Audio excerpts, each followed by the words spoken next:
This is Abnormal Entertainment. I am a real American. Fight for the rights of every man. I am a real American. Fight for what's right. Fight for your life. You're listening to the No Cry Zone, a progressive political podcast on the Abnormal Entertainment Network.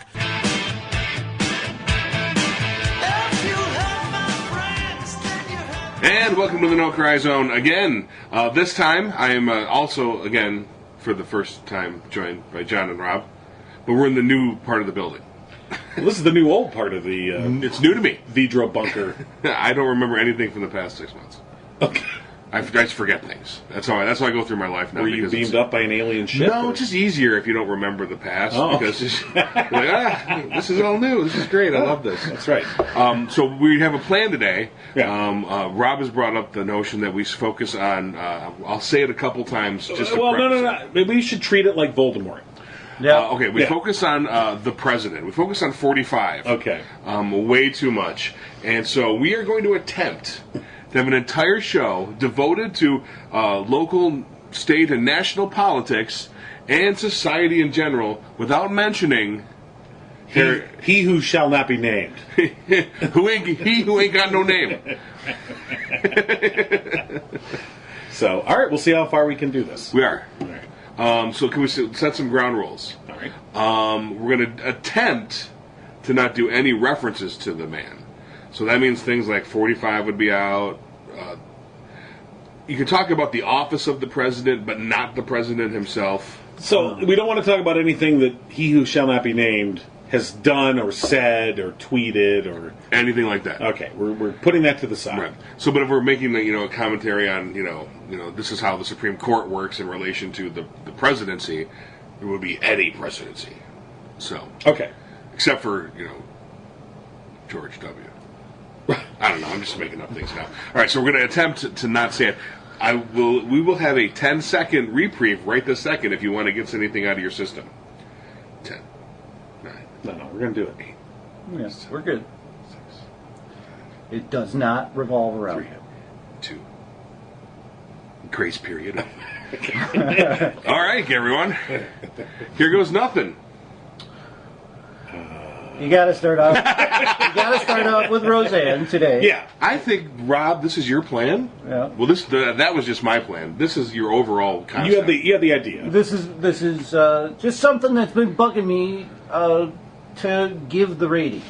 You can talk about so many things, and right now I'm actually very angered at the Democratic Party in general, that I never hear a damn thing from them about anything that they're doing or want to do or plans to do. Right now, they're almost like a ghost ship of political parties, and it is because of the thing that everyone wants to talk about, and I think that's unnecessary. So that was my plan. I don't know if I negated my grace period with that or not. No, I think you navigated it well. But the Roseanne thing goes to a thing that David and I were kind of speaking about with it is a basic need to get rid of political correctness because they didn't come up with the term or they don't like it. So you're representing like conservatives. Well, people, or people who are putting up on their Facebook page, "I'm with Roseanne today." Those are those people that are all up in arms. But they come in different categories. The people that are supporting Roseanne or upset that the show got canceled. There's the group that don't understand the difference between free speech and freedom from consequences. Right. So they think that, they're abridging her free speech rights. And no, they didn't. No one's taking away her right to say it. Just you don't get an ABC show. And so there's that group. So there's a distinct misunderstanding of the first. Exactly. Then there's the what about them group, which then points to like Bill Maher or to The View, and they go, they do it. So, and of course the examples they throw are not that comparable. Yeah, I think one was I think Chris Bonjour brought up on a feed that Bill Maher has an endless amount of anti-Muslim Right. rhetoric that you could just pull from, but they're harping on him calling Trump a gorilla. Right. Now, I could see orangutan would piss him off. I did it! Well, I broke the rule.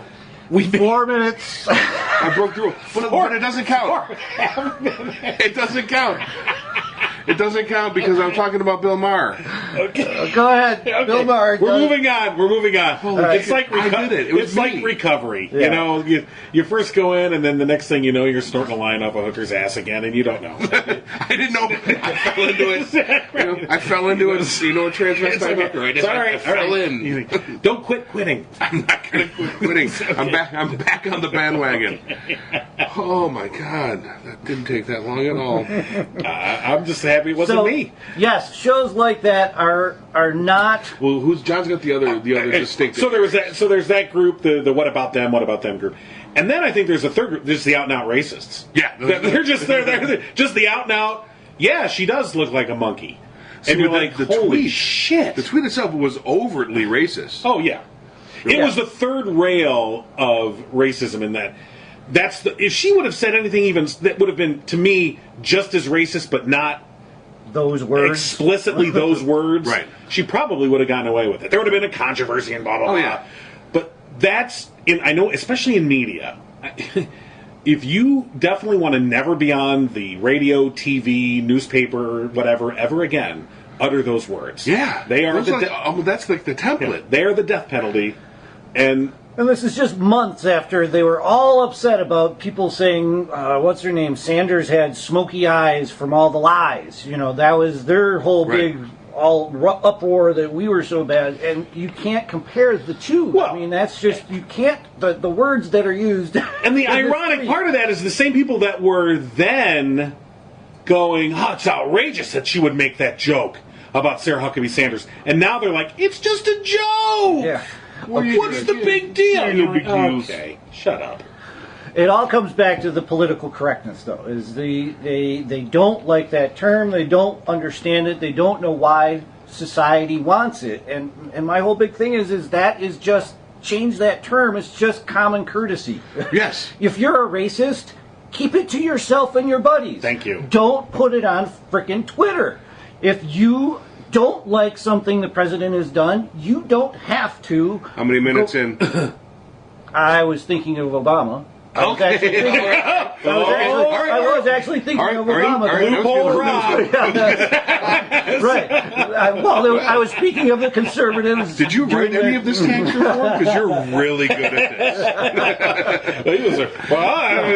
Asterisk. I mean, I fully got caught with coke on my nose. I was like, what? No, I would never do that. Skirt. I was eating a powdered donut. I don't know what you mean. What? Well, you took me off guard. I didn't know I was breaking any rules talking about Obama. So, But okay. So we're going But- to be explicit about which president. Yeah, okay, you got to say names, yeah. well, all right, but Okay, moving on. moving on. It goes back to that whole thing of it is really just a societal norm that we must achieve Yes. of just tolerating the next person. If I You told- don't have to like them. You don't have to do anything have to for do them. anything for 'em. You don't You even just have have to to say ignore hello. them enough. Have I told you guys my political correctness experiment I did with my father? I don't know, maybe. So maybe I'll recount it. The 72-year-old father, he doesn't think that he should, have to, Yes. be politically have to, call people not wetbacks, and other things like that. It's, I can say whatever I want. It's freedom of speech. Like, okay, so, this was specifically about the Kansas City Chiefs, and the Chiefs being the name of the football team, Right. and he's just all upset that they may be changing it. He doesn't even watch football; it's just a thing. And so I said, okay, you don't want to have any more political correctness in the world. Nope. Fine. From now on, I'm referring to you as Giant Fat Ass. I was like, what? That's your name, Giant Fat Ass. Well, I don't like it. I don't care. I feel like saying it. That's what you are. They're the Chiefs. You're a Giant Fat Ass. Right. So it's going to be your name from now on. So, whoa, that's not right. Now you understand. Political correctness isn't about you getting not to do something. It's about respecting an entire group of people who don't wish to be called something. Right. I feel like it suffers from a bad name. Yes. In the terms that it was labeled incorrectly. By whom? Do you know? You know, that's an interesting question. Where we'll get the team. You get the team on. I'll that. get the team out. Team Go Wiki. ahead. So, because when you think, you go, just the terms political correctness, it makes it sound like it's some enforced policy from on high, from the Politburo. Right. You know, you must act politically correct. And I almost feel like it probably is some sort of communist terminology. And for it to be applied to what it is, you're right. It's just simple respect. It's common courtesy. It's just common courtesy. You know, there's lots and lots and lots and lots and lots of Chinese people that don't feel like being called chinks. Like Yeah. 4.5 billion. Right. And they all say, I don't like it. And you're the, like, 4 guys that like it.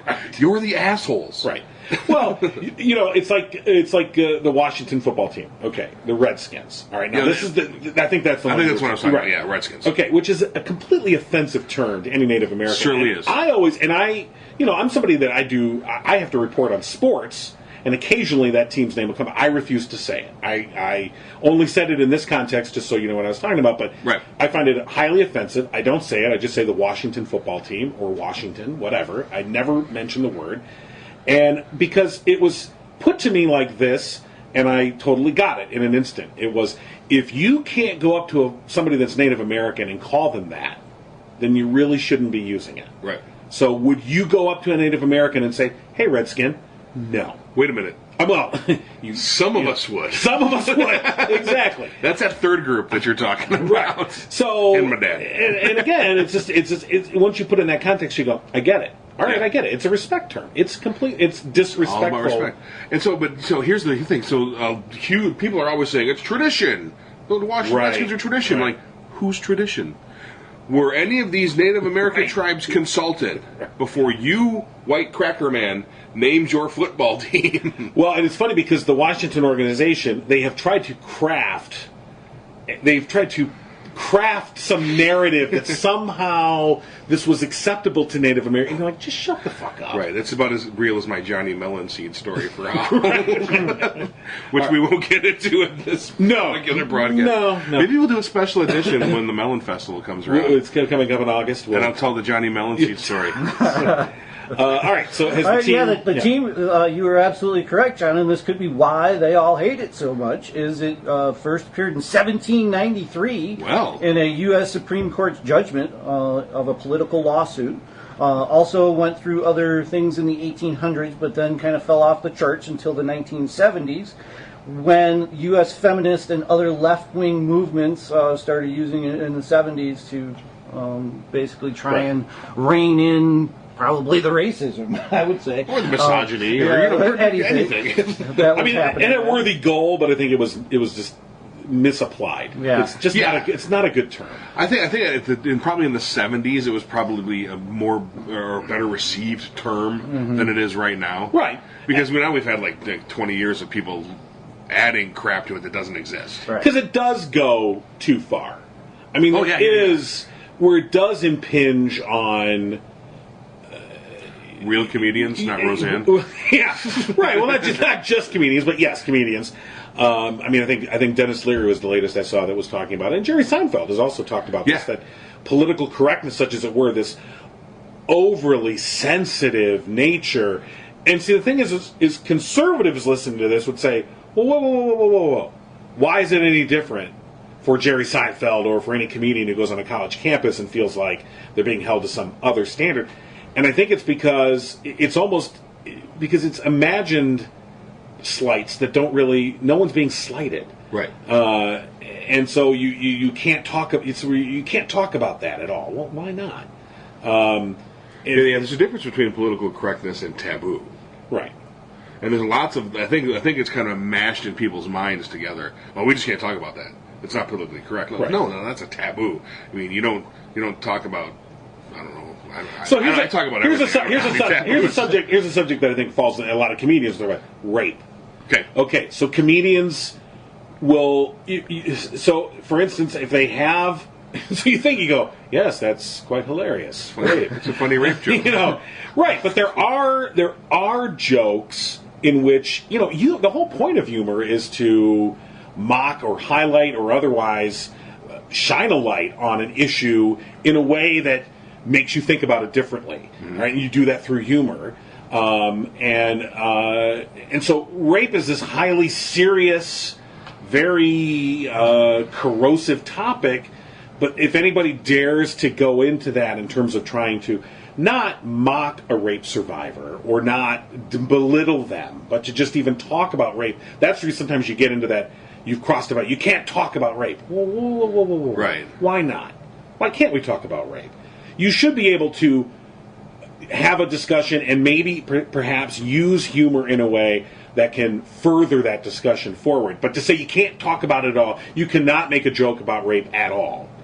I don't know. That's when I think you're in a gray area. I'm kind of going with that one, though. That's a rough one. It's rough. I wouldn't do it. Like, don't get me wrong. I'm not out there looking like, I don't hey. have an ABC show to lose. Right. I don't think I'm going to be doing that one anytime soon. Well, But just as an example. And to play devil's advocate is those comedians, they do have to step forward out of the noise of 10,000 other struggling comedians to Right. get to the ABC special. Right.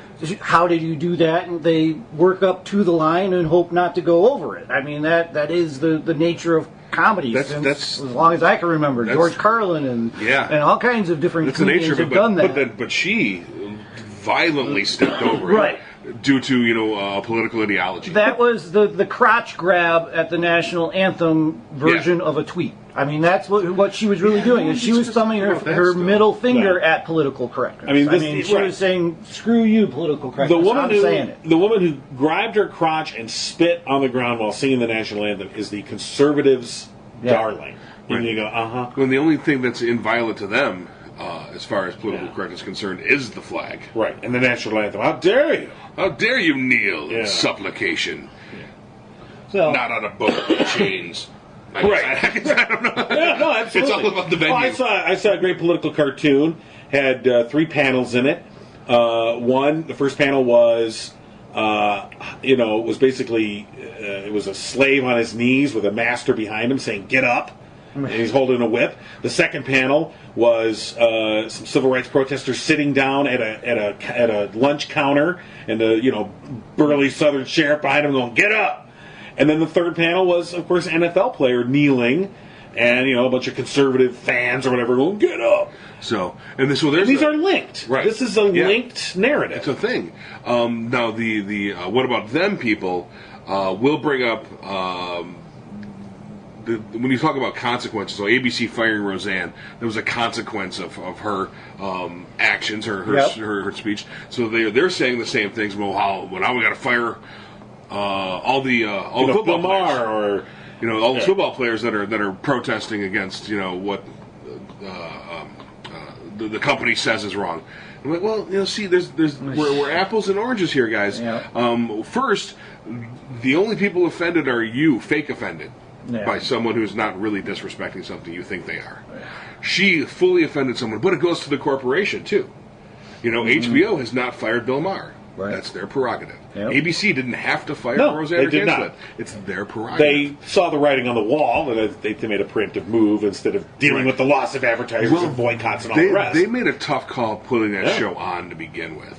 But it was working. It was working. It was their most successful show. And it was largely working in part due to, because I love the concept of it, where it was supposed to be a family divided, Right. Like everyone is right now, with some people who are pro things and some people who are pro other things, and they got into squabbles. They had discussions. They talked about it. There was, black writer on the show, Wanda Sykes, gay and black. And female, who's also been blamed by Roseanne for that. Well, yeah. Because Sykes was one of the first ones to say, I'm out of here. Yeah. She also blames her co-stars too. Right. She's, like John Goodman didn't Oh. shoulder that entire show for 20 years. Ambien. And She also Ambien. blames It was Ambien, Oh, yeah. I would be too, yeah. Because it starts with A and it's the first drug she saw when she looked up a list of drugs that can make you say stupid shit. Ambien! I'm taking it. But so it's in the company's prerogative. And ABC took a shot on this, and it was working. and working well, but all she had to do was keep her mouth shut about her weird. It started with the Chelsea Clinton thing. It ended with the. Don't forget, Valerie Jarrett stuff. She was one of the Pizzagate espousers. I mean, she was out there pushing the Pizzagate narrative, and she never gave it up. Right. I mean, that was prior to her getting this show back. ABC knew They that knew. going They in. knew, and they took a calculated risk, Yeah. and it was a bad one. And you have to believe, exactly, on your calculated risk, you have to believe that at some point in the discussions, it was said to her, you got to keep this shit under wraps. Yeah. You do realize, if we give you a show, Yeah. and you come back, you cannot be out there doing Pizzagate type shit. You can't do it. Right. But, there you go. You know, And everybody's all up in arms about this. She is probably working in a deal right now with some other network She'll get her own somewhere. talk show on So, Fox. She's got something else going. This is just publicity for think her, and it could have actually been calculated. That's the thing that nobody, I doubt it was calculated because that's just way too much. Maybe- there's a more subtle way of going about this, but I think we're going to see Huckabee Sanders on the outs pretty soon, and our new press secretary. Well, calculated in the way of let me see how far I can go. Oh yeah, You know, yeah, but she, you know what I mean? oh totally. But Let's see she how- has absolutely no barometer for real humanity. Right. So No, let's see. I'm going to push no. the envelope a little bit. I'm going to go right to the Muslim Brotherhood Planet of the Apes joke.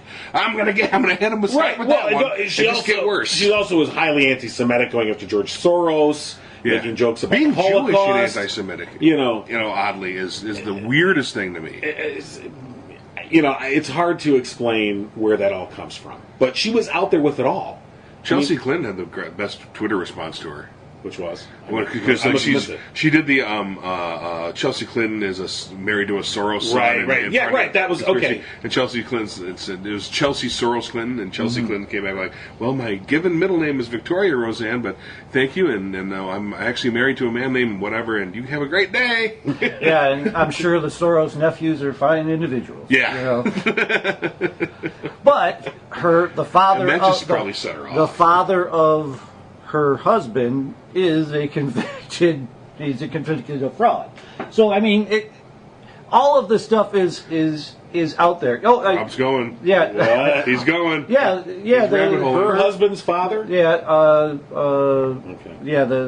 Okay. Chelsea's husband's father. That was the tweet. I mean, it was a Snopes. That's all my information. But that was Roseanne's tweet back. Was I'm sorry. It was just a convicted, fraudulent Right. senator or congressman or something. I believe it was a congressman. But Which is anyway, different from all a those Nazi two sympathizer. families go way back in Clinton. You know, the father and the Clintons knew each yeah. other, and there are those things out there. That's the point. Is we fight about this political correctness, and we ignore both sides. They only see the Clinton part. We only see the conservative I don't parts see where that it's. are I don't see where it's representative of anything. What someone's father-in-law did. right. Exactly. You know? I mean, it's and pointless. he's completely disowned as well. He's Like they wouldn't disowned. even He let him at probably the went to- wedding. It probably went was to jail. Now that you say, now that's coming Yeah, back to me. you know. Edward Mezvinsky is Yeah. his name. Okay. Former congressman, he served 5 years in federal prison Right. for fraud. And the family doesn't want to have anything to do with him. He didn't walk him down the aisle. He wasn't there. Who knows what's going on with that family. But my point is, still, is that we all fight about this political correctness when all we need to do is be tolerant of whatever the next guy is doing. I don't care what he's doing. Right. I don't care what your dad did. Yeah. You know. Until we can get to the point where we can get our government back. This is all division tactics. I think Roseanne's tweet was a division tactic. She was trying to gain more momentum for her show by these crazy tweets. Quite And that possibly. Or there's the other side of the coin is she's just freaking crazy. Could be. I You know, mean, and like here's the thing: you want more momentum for your show, you let ABC do it. She knows how it works. She's been around this business for decades. She knows how it works. She can only drive so much. It's going to come from ABC and her castmates and things like that. In conjunction with one another, you have to work together for that to work. Going rogue never ever works for anyone, and she knows. Yeah. I don't think she could help it. yeah. Maybe. Because she's way deep in the conspiracy stuff. I mean, Yeah. she's like Rob times a billion. Well, thanks, Billy. I can love only that this imagine is the opinion you have of me. I guess that's all I can ask for is that I'm less than Roseanne. in You're your a mind. billion times less, which than is a Roseanne. lot. That's a ton. You actually see reason, though. There's a difference. Well, yeah, I do, and I see the end goal of all of it is to basically keep us apart so that we're more easily governed. So who's You end know? goal? I would have to say it would be the corporations at this point, the people who are adding the money to this pie. Citizens United, we haven't said it in 3 weeks. He's keeping track. That we need to all focus on that part of our government, and that we are all getting screwed, and that we are all being taught. I was thinking about the other day how the parties picked what things they're standing for. So you got on the right, you got the 2A'er guys. They're never going to let you near their guns. They're going to work out their hardest to keep the big bad government away from their right to have those guns. You've got abortion on that side, and then you have like the rest of all of the social good that you see is talked about on the left. So like if you're a religious person, you have this big problem about looking at the social issues because there's those two things in there. And it goes vice versa. The Planned Parenthood on our side that we all protect and glorify, we really don't know the books. I mean, you don't know how much money they get, where it goes.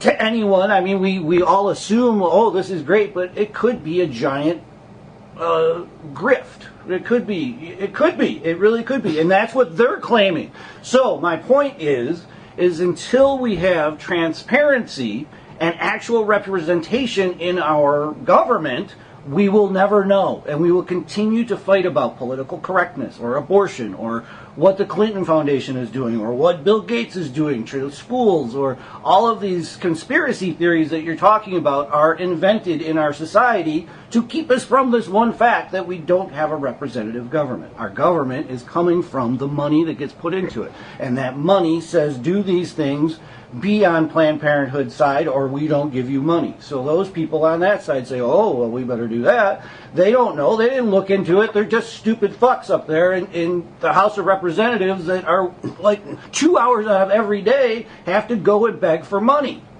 They have to go out of their office and go to a different place and beg for money. If they don't get their number, they're shitheads for the day. And when they get the money, they're like, oh, cool, I could go back to work or whatever the hell they were doing. Back to drinking, probably. But we skim past these things by our political correctness fight, and that is just common courtesy. Have common courtesy. Give respect to someone else to give them 8 feet to do whatever the hell they want. Argue in devil's advocate. Have we ever had common courtesy? No. As a society, no. I mean, not as a society. I mean, between like members of one's own race. Exactly. Between we've had class courtesy. Yeah. So, but within your own class, there's been common courtesy. So in other words, the middle class is usually respected. The white middle class has usually respected other white middle class, right. And the same goes for the upper class. But you're right. I think there's more class distinction in this country than we like to think there is. Mm-hmm. Than we acknowledge. Yeah. Historically, the only end result of what you're talking about, Rob, is for us to bottom out and rebuild. I mean, we look at Rome, we look at so the Greeks did it, then they bottomed out again recently. Well, had to rebuild. I don't know that you want to bottom out the way that the Romans or the Greeks did. Is that? But no one wants to. I mean, but they exactly. I think that we're like an addict as a society, and I think we have to hit our absolute lowest depths and be like, oh, this is way bad, and have that life-changing moment. See, but how many of us think we're there? Okay, a significant portion of people think we're there. But the same people but the thing is there's also a significant portion of people that go, oh, we've turned it around. This is great. We're doing great now. Oh, no, I'm talking depths. I'm talking martial law. I'm talking people dead in the streets. I'm talking. It's got to be bad. Right, but I feel before we turn everything around. But I don't think. I think that's too late to turn around. I think when it gets to that point, it's over. Oh no, we crush it all and rebuild. Well, see, No, that's because I when- think Bartertown. I think that no, because I think That's if when- there's martial law and people are dead in the streets, which I'm not going to say that's never going to happen. The American experiment is over. And that's exactly what it is. I mean, that phrase has been around for a long time, and I think it's a very apt phrase. This is an experiment in how to govern yourselves, and we will have ruined it. It will be spoiled, and it won't come back. So Rome fell and burned, Right. and that was bottom of the barrel. People were dead in the streets. Followed by the Dark Ages. Right. Exactly. Yeah, I'm not saying that. No, this Right, I Is get not what a big. you're This is a centuries of if we're still around on the planet at that point of turning this around. Right. Maybe that's inevitable for massive world powers to do this. Is it? I mean, this is almost heresy to say, but maybe it's best that the United States isn't the one. Maybe as a country, we were never ready to lead the free world. In other words, Western civilization. Mm-hmm. Maybe we had our mantle, we had our use after World War II because we had such military superiority, and just because the timing and the circumstances all sort of lined up in our direction right after Right. World War II, and okay, excellent. All these things came together and put us in this pinnacle, and we did our job for 50 years to keep the West alive in the face of communism, and maybe we've served our purpose, and maybe it's time for Western democracies in terms of Europe. Maybe it's time for France. Maybe it's time for somebody else. Maybe it's time for Germany to step up and be a leader in terms of pushing that narrative forward. It's that quite possible. secular I humanism. think maybe we actually did a disservice by vilifying and combating "quote unquote" communism for years, since it collapsed. Right. It collapses on its own. The only way it survived is because it had a villain in the West Right. that you could point people at. I mean, but communism by itself. I mean, Russia's a third world country. Right. They have a military and then like a farmer. No, I mean you're not wrong, and it's funny. You think about all the money that we had invested in in battling the Soviet Union in the Cold War, up until the second it collapsed. I mean, you still had people in the CIA. They're like, who totally didn't see what was obvious to everybody else because they were invested in that dynamic. Right. It was their job. Yeah, it was their product. So they couldn't even imagine. The Cold War was a product. They couldn't even imagine that changing. And when it did, they were caught flat-footed. It's like they're the 8-track of spies. Almost the laser disc of spies. the beta tape of spies. I mean, it was really good. Probably a better product, but we just got out-marketed. Right. Didn't that just happen recently too? Like with all this cyber warfare, weren't they caught flat-footed again? Yeah, I mean, Well, gosh, I can't think of his name. He was in charge of the NSA. General Michael Rogers. No. He was the admiral. God damn it, I can't think of his name. He used to be in charge of the NSA, and now he just wrote a book. Hayden, thank you, Michael Hayden. And he's just openly admitted we absolutely were focused on the wrong thing.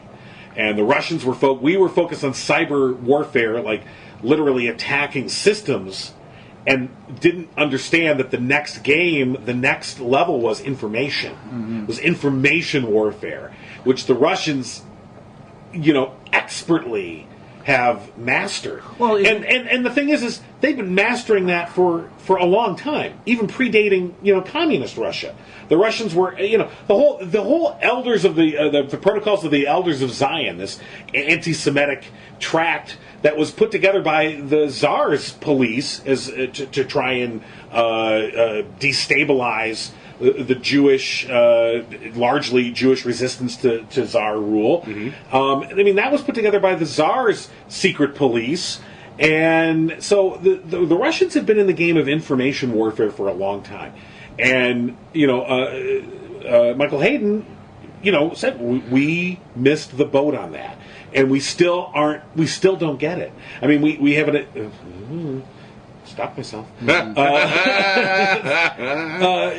We allowed the Russians to interfere in the 2016 election. Yeah. And not only interfere it, but I think that there's a growing amount of evidence that they highly influenced, if not absolutely tip the election the Well, way they want it. They figured out how easy Yeah. it is for us to start fighting with each And they other. didn't have to change one vote. Yeah, and how cheap it is. I mean, it's all in memes. They psych-opt us with memes. I don't know if you've gone through any of them. There's 3,000 out there Yeah. that they Yeah. published. It's all race. It's all the stuff that we're already kind of sniggling about, and they put that pitchfork right in somebody and just got them to that emotional level. And now Right. the other side is the enemy instead of a countryman who has a different opinion. He is now the enemy, just like, and think about this, how we were with Russia. I remember the Russia drills that we Yeah. used to have in school, and God, who's our senator now? Bernard. Stabenow? No. Peters? Old guy. He might have retired. Oh, by- Levin? Levin. Yeah. Levin's retired, yeah. Levin would come into our government class and try and scare us about the war, and you guys should go, and all you guys that are looking old enough, you should go and enlist. And I mean, he Like would you come did. and do that in our classroom, and that was what we were up against. The whole country, both sides of the aisle, were against. We had that enemy We had of an enemy. Russia. Yeah. And if it was anything, Star Wars, 25 billion? Sure, send it up there. We'll get it. And, think about now, if we had any proposal out there worth that much money, what fighting would happen. So I but that think was this the was product. Yeah, this Russia was was the all product. Russia doing this since then. I mean, really. I mean, Keeping themselves everybody down. wants to end cap it here, but they've been really sowing the seed for decades. So decades. we need an enemy again. Well, I think we have one in Russia. And we need a common enemy that we can sell to people. Yeah. That's Well, I think. Well, yeah, Russia's now tainted now because Well, you're right. Russia's friendly. because of Right. this fighting between the two Well, parties. no, but it's now divided along political lines. North Korea was an enemy. Now it's not. Well, gotta be careful.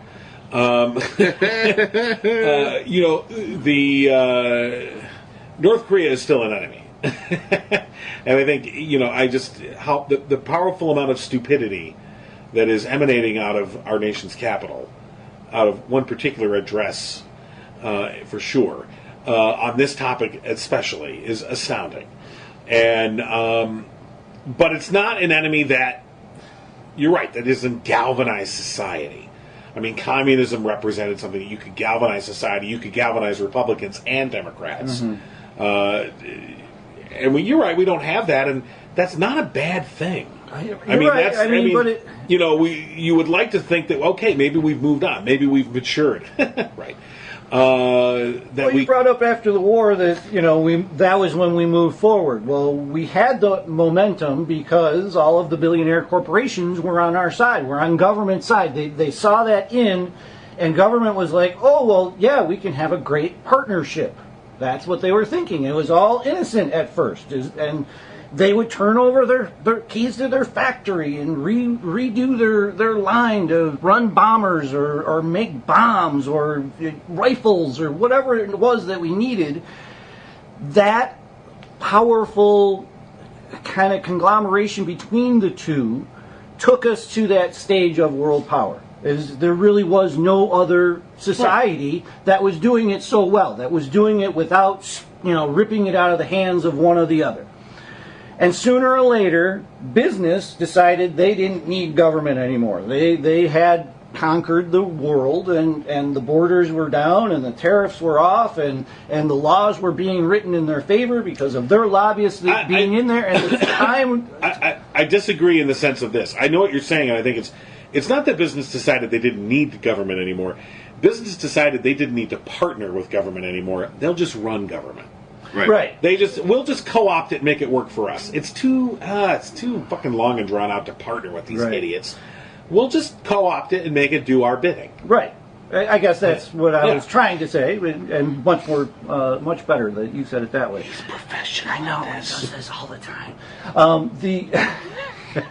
Well, Which makes him part of the it's media. it's the Ambien, actually. The Ambien makes me smarter.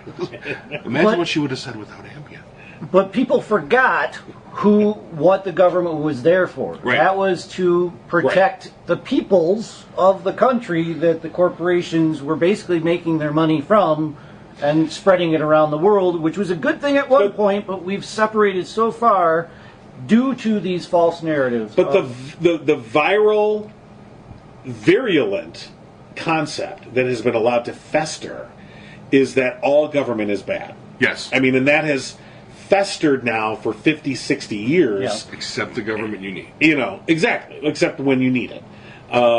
So, again, yeah, if you're Bank of America, government's evil until, I'm broke.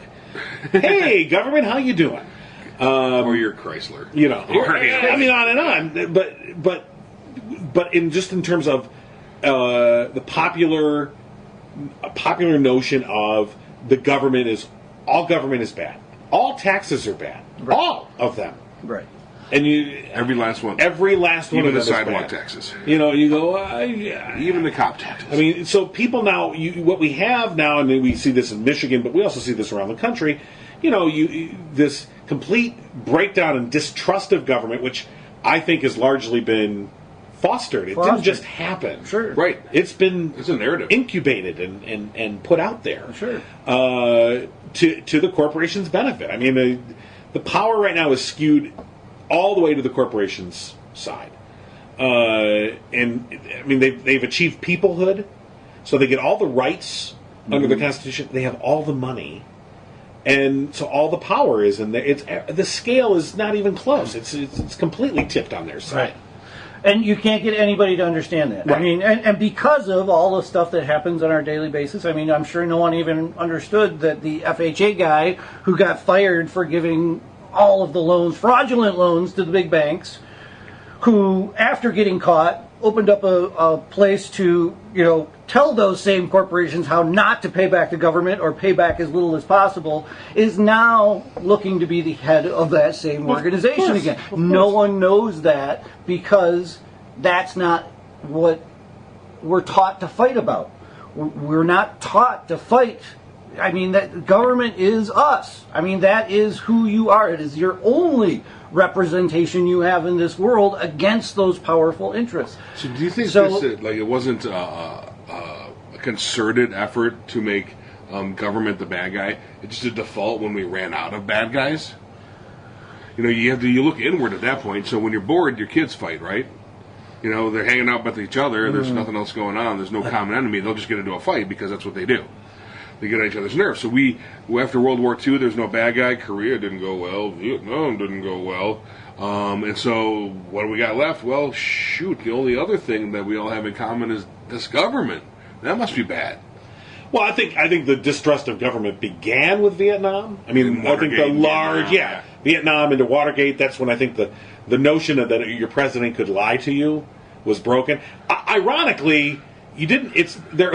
People. I mean, it's funny because if you talk to people that grew up in the 50s and 60s, they said, after Kennedy's assassination, and then Vietnam, and then Watergate. It was like this shock to the system to them that somehow that the government could be so,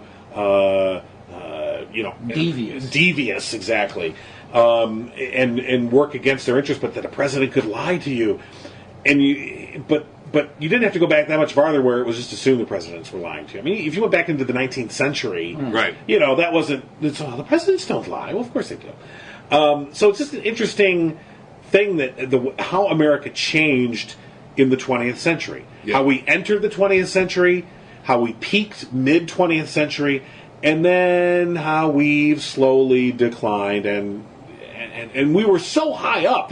The momentum that we built out of World War II was so immense, so great, that we still think we're climbing, and we're not. The plane is leveled off, and it's losing altitude now. Quickly. And, the ground is coming into view.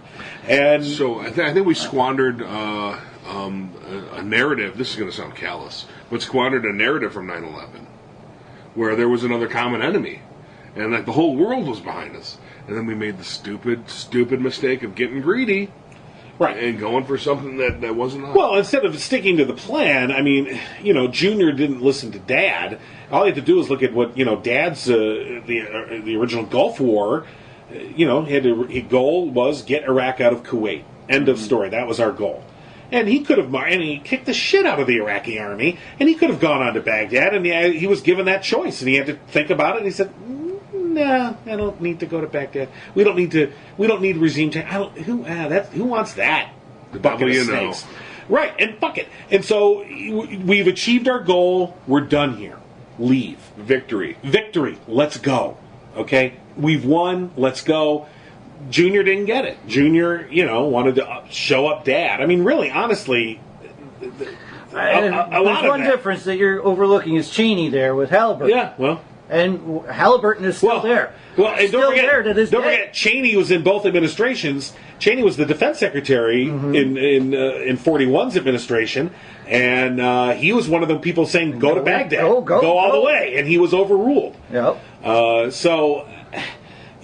Not the second time. But you're right. We squandered what happened after 9/11. That there was this unity that was so short-lived. It didn't even last that long. No, it didn't. Because we just immediately pissed it away. Well, what happened is the anti-government rhetoric is the truthers. The 9/11 truthers were a very big movement. Yeah, right then. And right away thinking that the government was behind it because of all the ill will Watergate things that built up. Right, to that. right. So yeah, we had no chance. Like in the 50s, there was no other recourse. But just to keep peace in mind, you had to believe your government was looking out for you. Because you would go insane because there's no transparency. You would never hear anything. Right. There's Well, look at Pearl Harbor versus 9/11. Right. 2 surprise attacks. right.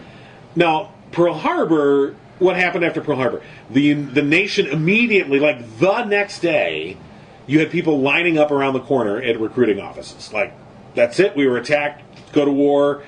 There was no mass suspicion of, well, wait a minute, FDR wanted to get us into this war and we didn't want to get into it. I mean, because when you look at Americans wanted to stay the hell out of World War II. We fought hard. I mean, as a people, we wanted to stay out of it. We were isolationists as a people.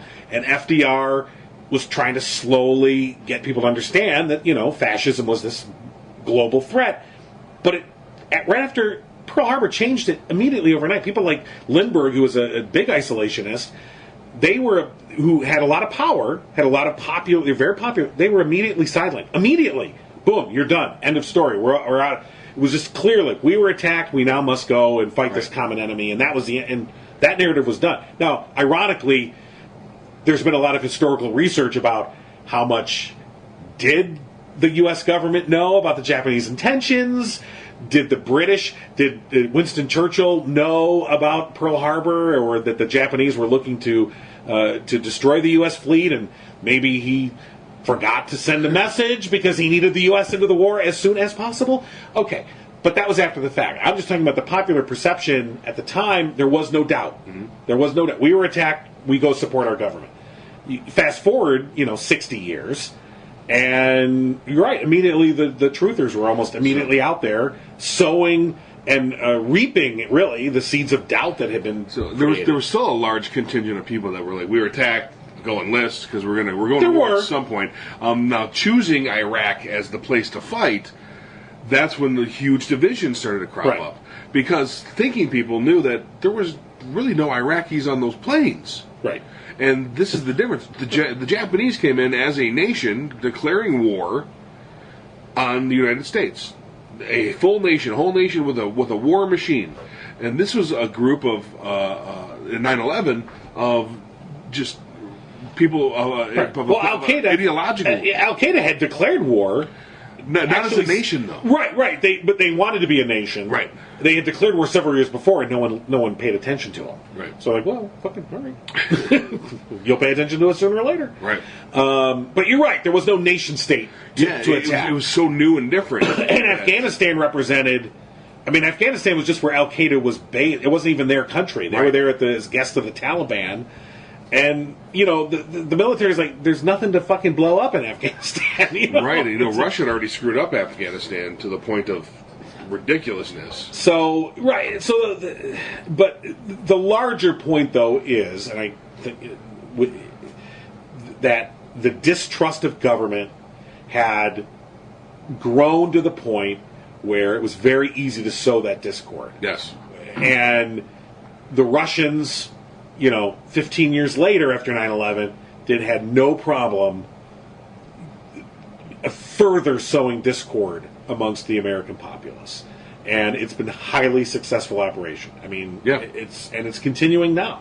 And I'm very worried about the elections in November. Yes. I'm very worried about there being a result that doesn't make any sense. Yeah. You know, what And- happens, and maybe Yeah. we're bottoming out. Pouring gas. Maybe, but I don't want to bottom out because No one wants to. You know, And see, that's my point of all of this is we have to get to those voters that didn't vote.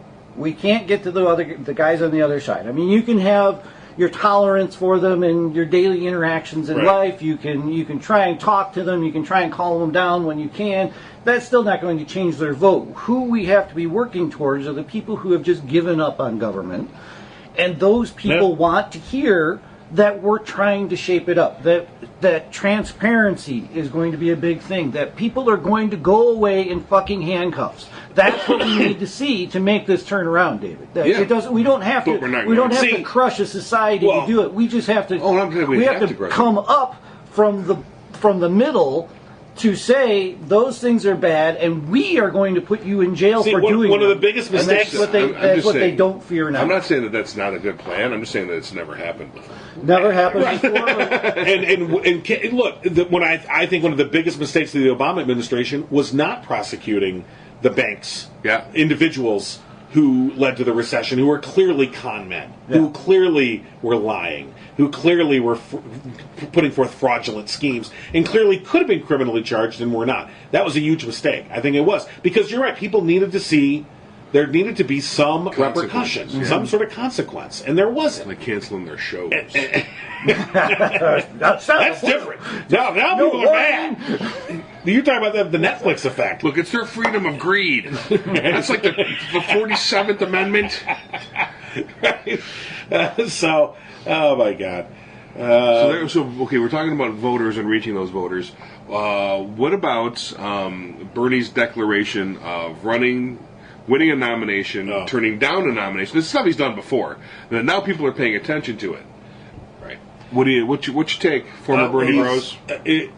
He's more disingenuous than I think he's ever been. Good God, right? And I'm just like, What do you dude, mean? I missed this part. What happened? So disappointing. So Yeah, Bernie catch said everyone else. Bernie's going to run for the nomination.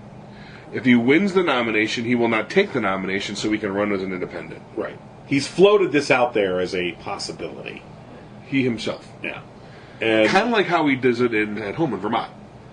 Right. And of course, this strategy, I think anyone can see, this is simply going to divide Oh, the yeah. electorate again. And Which is what I mean. This is actually 100% more honest than his first time, where he ran Yeah. and got the You might as well just- running for yeah. the nomination and didn't really want it. He just wanted to be himself anyway. I just, if no one else has emerged, there's really no other name right now other than Bernie Sanders. I mean, who? That's declared. There's some other names, I know, but someone that just you immediately go, oh yeah, that's definitely a possibility to run. Not even nationally. Bernie Sanders. I mean, not really even Bernie, but I'd say Joe Biden. too old. Definitely. Well, you know. Look at Bernie. Looks like I know, Gollum, man. I know, Like- I know. He ran his Schmiegel before, and now he looks just like Gollum.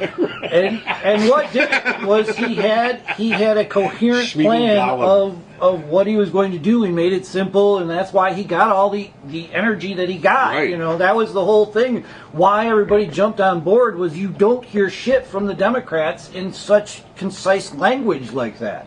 He Right. had a plan. He was like, "This is what we're going to do, and I'm going to say it 1,000,000 times until you get it." You know, and that I hate to say that actually resonates. Well, no, with you the don't- American populace. It does. Happily We've seen that with a lot of these upset Democrat wins in some of these special elections and everything, where they have run as unabashed liberals. Yeah. In against the orthodoxy of no, you gotta cater to the middle. You gotta, you can't be too far left. And they're like, fuck it, I'm just going all out. I'm just going to go all out and this is what I am, this is what I'm for. And they've generated that excitement. And I think that so to go to your original point when we started this broadcast was that the Democratic Party, you're pissed at them because there is no national message. And I agree. And there never has been. I don't. Never has. And there never will. Well, not that there never has been, but there hasn't Actually, yeah. been one in a while. They used to be. I mean, what I think of the Democratic Party is for the working man. That used to be the decision maker. What you're remembering. There was a message in 2008. What you're remembering is the Democratic Party, who a couple of people had a message. But the party fell in line. Look how long like right after Obama gets in, who abandoned him? Right. Yeah. This party. A couple of people, loud people, charismatic people have a message. Ted Kennedy is the man you're thinking of, who had this message for the country, and he was the lion of the Democrats. Mm-hmm. It was his message. Yeah. Everyone fell in line because Ted's cool. Yeah. No, you're never actually expecting Schumer and Pelosi to have a mess. No, it doesn't work like that. No. They've never had to. They are the idle rich, again, that have been given the keys to the corporation and never trained how to run it.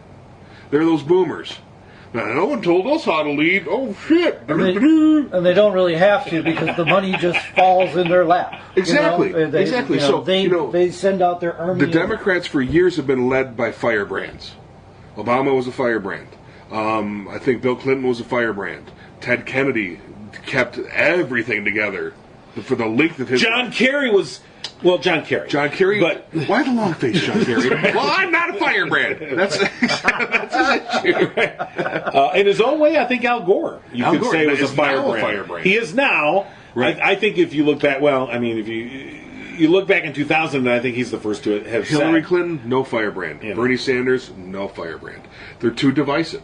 And even though he had a completely coherent message, it was didn't cover nearly everything it needed to. Right. Yes. And Hillary Clinton had a coherent message too. No one cared about it though. You know, and there was coherent messages. It's these firebrands, man, and we need one. Right. And his name is Dwayne Johnson. You look back at President Rock. I don't know. I'm ready. Yeah, if he can start doing that. He's not. This is Well, not no. Can you smell why not? what the Rock is Can you cooking? smell what the president's cooking? Yeah. And it's soup or something. You know, we're going to And feed the it's- nation. You know,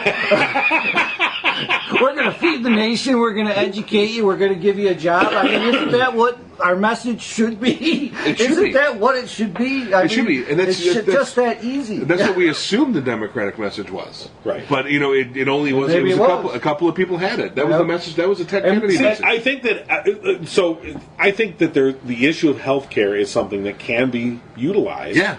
In the sense of back in 2010 when Obamacare, I had to think like, can I say that president's name? Yes, I can. You're allowed. Okay.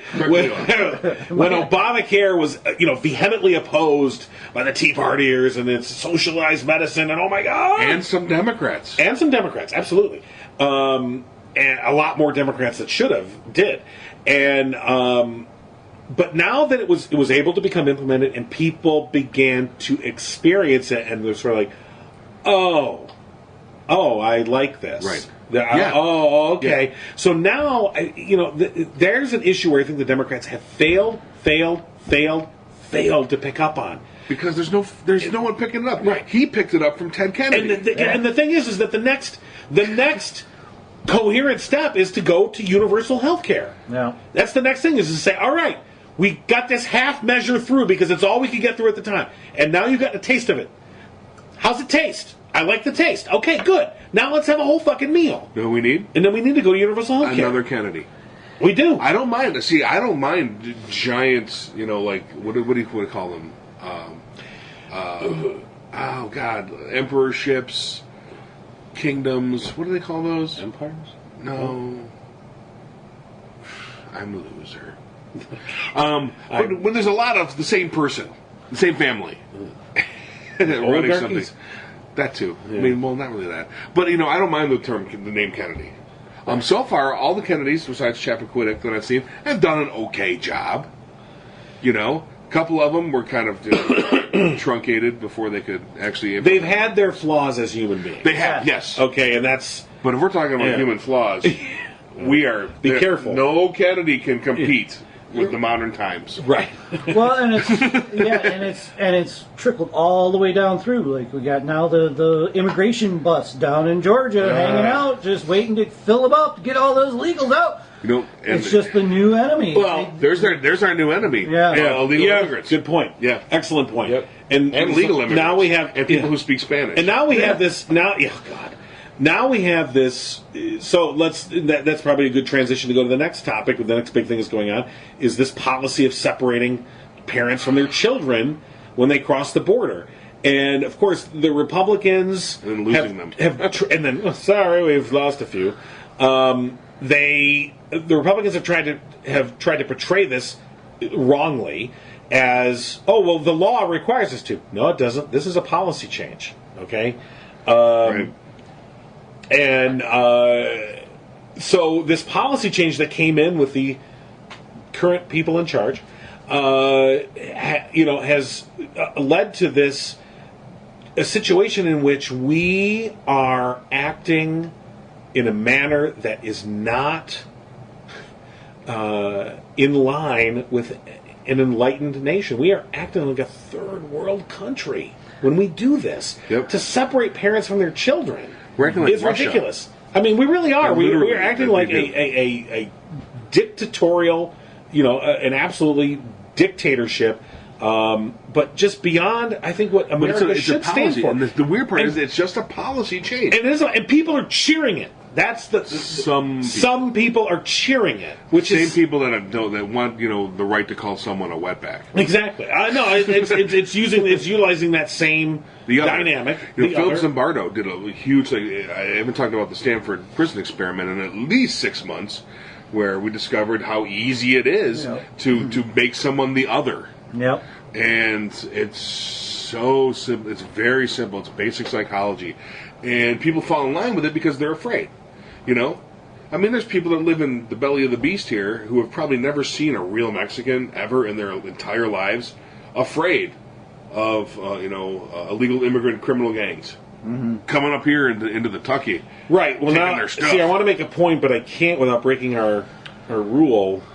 And I want there are people that call these people the immigrants animals. Right. They're and, out there. And these people These sometimes powerful people. hold rallies in which they encourage the crowd to yell out that they're animals. Right. And you watch this and you go, I cannot believe this is America. But the crowd at that rally is there for that purpose. Yeah, well, they so- want to yell. yeah, at yeah, us. They're yeah. that small minority. There's a minority of people. I swear to God, they have to be a minority of people that are just really loud and giant assholes. yeah.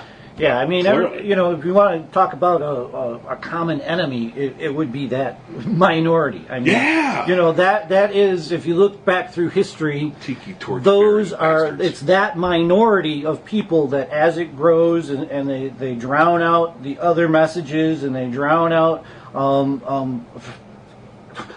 thinking. That's all I can. Yeah, All yeah. you can actually say about it is the populace just doesn't think. They're just reacting to these things that populace is putting out there, and that populace alone is controlling that message and moving society in the direction that they want, which is kind of what the cyber warfare thing was about in 2016, was to move our populace in one way or another.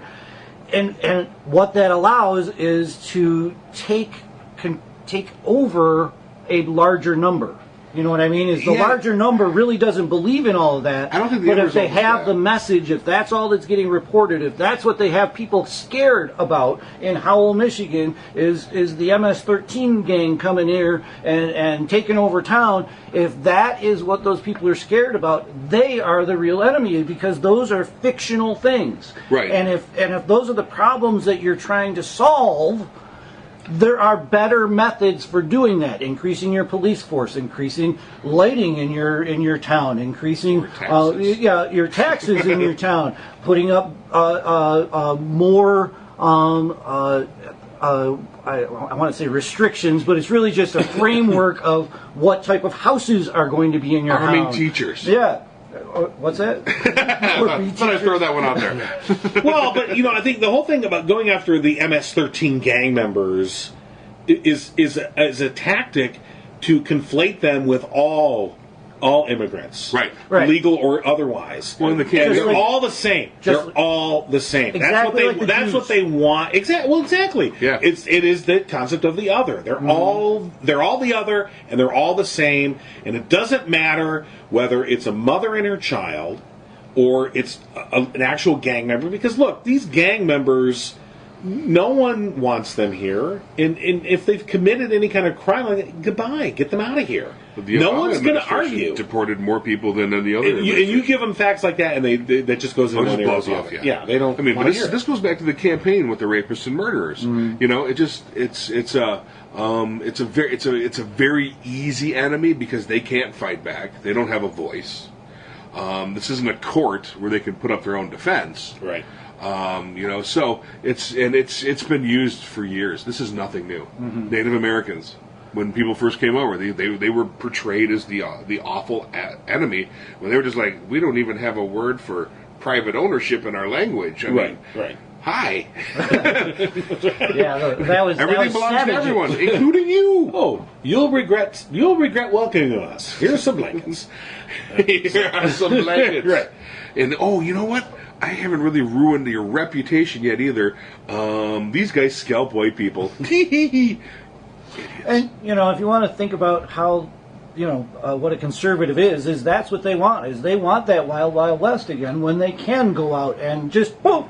He was a savage. Manifest destiny. Take what they this want. is my land. I go into town and you slight me in some way. I can shoot you because, geez. Because doing that makes America great Yeah, again. exactly. So I can't stress enough is that was a bad time in our history. Is the settlers, all of the real settlers that you see in the movies that are skirting into the doorways during the shootout, those guys were basically captives to the bad people of the time. You couldn't go into town and not expect to have trouble. You couldn't. Right. If you had a person in that town that wasn't thinking about anybody but himself, which is what most towns were at that time, you had trouble in every step of your life due to that person. And the country was in survival mode, and they desperately want to go back when we don't need to. We've been civilized beyond survival mode at this point. Like survival mode is getting angry that the Obamas are now working for Netflix. Oh God, boycotting Netflix, boycotting ABC. No, you won't. Right. Well, Who's Dancing with the Stars? Is that ABC? I think so. Yeah, and there's no way you're boycotting Knuckle Dragger. Mouth breathing Knuckle Dragger. You got to see some third-rate celebrity dance. Usually a football player. Yeah. You're right. And Alfonso Ribeiro, a football player, and Alfonso Ribeiro. All right. Well, we've Semi-successful. we've had an hour since your gaffe. Yeah, So I think we've had a good I'm hour. counting Rob's gaff too because it wasn't really, but I feel lonely. And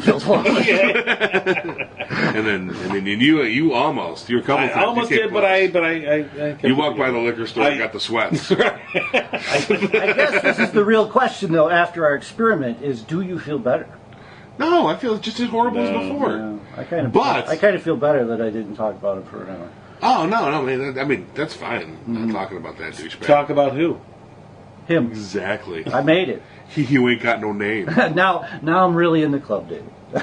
No, you can say him. We don't know what him you're talking about. You already set the precedent for being vague and skirting out of things. All right. Slam. President, I didn't say who. Loophole Rob.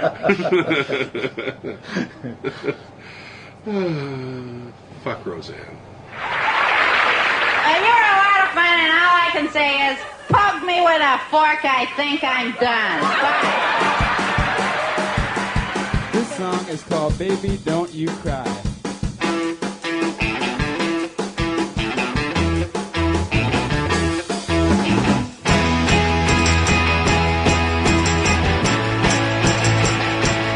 I didn't mean to make you cry. I saw those tears come out your eyes. But you know, things don't always go the way you want them to. And you know, I'd do anything to keep being with you. Baby, don't you cry. Don't wanna see a tear in your eye. Baby, don't you cry. Baby, don't you cry. I saw it coming early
Find more episodes of The No Cry Zone at thenocryzone.com. Tweet Rob, John, and Dave at No Cry Zone. And find The No Cry Zone on Facebook. Listen to every Abnormal Entertainment show on Google Play, Apple Podcasts, our YouTube channel, or anywhere you find your favorite podcasts. And don't forget to visit abnormalentertainment.com. You've been listening to the Abnormal Entertainment Network.